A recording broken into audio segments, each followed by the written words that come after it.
सुप्रभात बच्चों आज हम हिंदी व्याकरण में नया टॉपिक करने वाले हैं प्रस्ताव का नाम है विद्यार्थी जीवन अथवा आदर्श विद्यार्थी। यहाँ पर बेटा मैं थोड़ी सी बात बताना चाहूँगी कि 5वीं तक आपने जो किए वो अनुच्छेद थे, ठीक है। अनुच्छेद क्या है, थोड़े छोटे होते हैं और प्रस्ताव थोड़े बड़े होते हैं। जो प्रस्ताव होता है बेटा उसको 3 भागों में बांटा जाता है। उसमें भूमिका, फिर विषय विस्तार और आखिर में उपसंहार लिखा होता है, लेकिन अनुच्छेद में हम ऐसा नहीं लिखते हैं, ठीक है। तो अब हम करेंगे प्रस्ताव। तो प्रस्ताव है आपका आदर्श विद्यार्थी। तो देखो बच्चों, भूमिका, भारतीय संस्कृति में मानव जीवन को 4 आश्रमों में बांटा गया है। ये 4 आश्रम हैं ब्रह्मचर्य आश्रम, गृहस्थ आश्रम, वानप्रस्थ आश्रम और संन्यास आश्रम। ब्रह्मचर्य आश्रम में ही बालक विद्या प्राप्त करने का प्रयास करता है। यदि विद्यार्थी इस काल में सुचारू रूप से ज्ञान प्राप्त करता है तो उसका भावी जीवन सुदृढ़ बन जाता है। प्राचीन काल में विद्यार्थी गुरुकुल में जाकर गुरु के संरक्षण में शिक्षा ग्रहण करते थे, इसलिए विद्यार्थी जीवन मनुष्य के निर्माण काल का जीवन कहा जाता है। तो यहाँ पर बेटा बताया है कि जो मनुष्य का जीवन है वो पुराने समय में 4 भागों में बांटा। उसमें ब्रह्मचर्य आश्रम, गृहस्थ आश्रम, वानप्रस्थ और संन्यास। तो जो सबसे पहला समय होता है वो ब्रह्मचर्य का माना जाता है। इस समय में बच्चा शिक्षा ग्रहण करता है, पहले आश्रमों में जाके शिक्षा ग्रहण करते हैं। तो जो बच्चे इस समय में अच्छे से शिक्षा ग्रहण करता है तो बाकी का जो समय होता है जीवन का वो सुचारू रूप से कट जाता है, ठीक है। आगे देखो, विषय विस्तार। विद्यार्थी शब्द विद्या प्लस अर्थी 2 शब्दों के योग से बना है अथवा विद्या को चाहने वाले।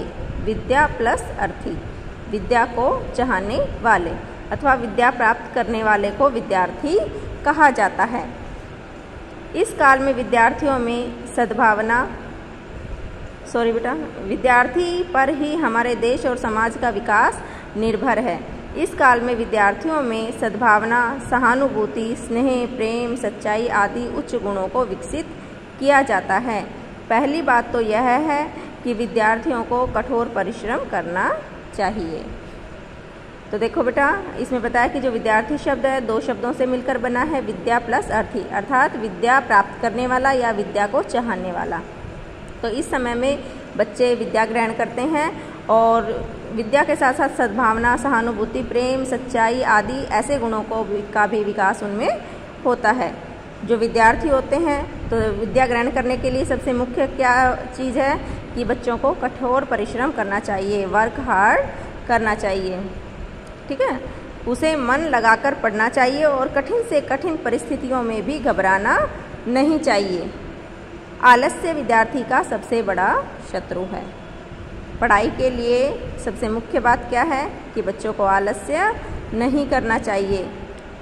आलसी व्यक्ति जीवन में कभी भी विकास नहीं कर सकता। जो व्यक्ति आलसी होता है, अपने काम को समय पर नहीं करते हैं, वो कभी भी तरक्की नहीं करते हैं।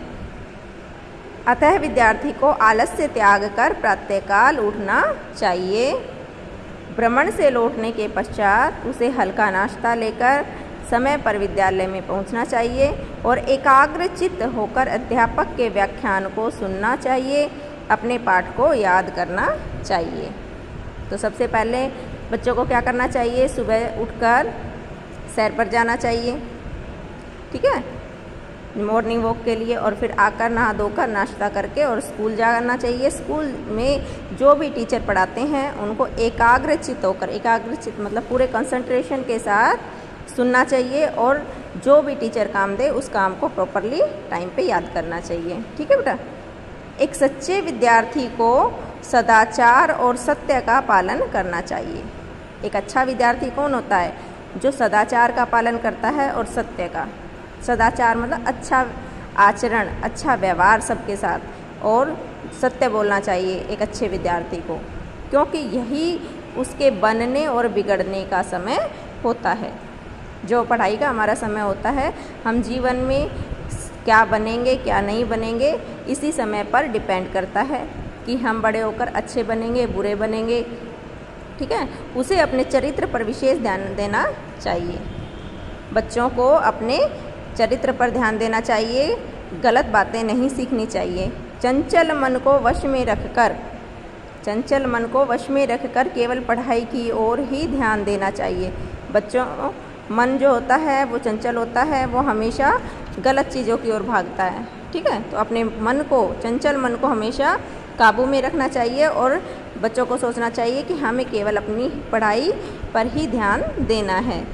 ठीक है, तो ये था आपका प्रस्ताव आदर्श विद्यार्थी। अब लास्ट में देखो बेटा उपसंहार। ठीक है, कि इस प्रस्ताव में हमने क्या मेन बातें सीखी। विद्यार्थी जीवन कर्तव्यों के उत्थान में विकसित होने वाले कुसुम के समान है। यदि वह अपने कर्तव्य पथ पर स्थिर नहीं रहता तो उसका जीवन मरुभूमि के समान नीरस हो जाता है। देखो, विद्यार्थी का जो जीवन होता है कर्तव्यों के उत्थान में विकसित होने वाले कुसुम के समान है। कुसुम का मतलब बेटा फूल।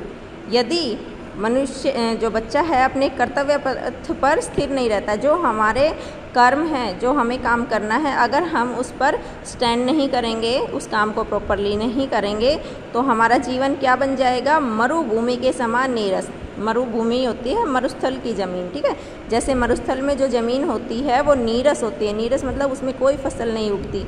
उसी प्रकार यदि हम अपने कर्तव्यों का पालन ढंग से नहीं करेंगे तो हमारा जीवन भी नीरस बन जाएगा।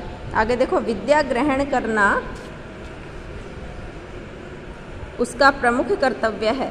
एक विद्यार्थी का प्रमुख कर्तव्य क्या है, विद्या को ग्रहण करना। वास्तव में विद्यार्थी जीवन मानव जीवन की स्वर्णिम बेला है।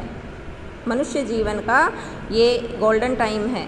शिक्षा जब ग्रहण करते हैं, एक जो स्टूडेंट लाइफ होती है, ये पूरे जीवन का एक गोल्डन टाइम होता है बेटा। अतः हमें भी रामतीर्थ, दयानंद, बुद्ध एवं अर्जुन की भांति आदर्श बनना है और अपने अंदर आत्म संयम धारण कर चरित्रवान बनना है। हमें किसकी तरह से बनना है, रामतीर्थ, दयानंद, बुद्ध और अर्जुन। ठीक है, क्योंकि इन्होंने अपने समय में जब वो पढ़ते थे तो पूरे कंसंट्रेशन के साथ, पूरे ध्यान से अपने टीचर की बातें वो सुनते थे। ठीक है, और अपने जीवन में एक बहुत ही बड़ा मुकाम हासिल किया है इन्होंने, और साथ साथ अपने चरित्र को भी उज्जवल बनाया है। ठीक है, क्योंकि चरित्र रूपी फूल की खुशबू को प्रत्येक व्यक्ति ग्रहण करना चाहता है। तो बेटा ये है आपका प्रस्ताव आदर्श विद्यार्थी। आशा करती हूँ आप लोगों को समझ आया होगा। अगर फिर भी कोई दिक्कत है तो आप मुझसे पूछ सकते हैं। धन्यवाद।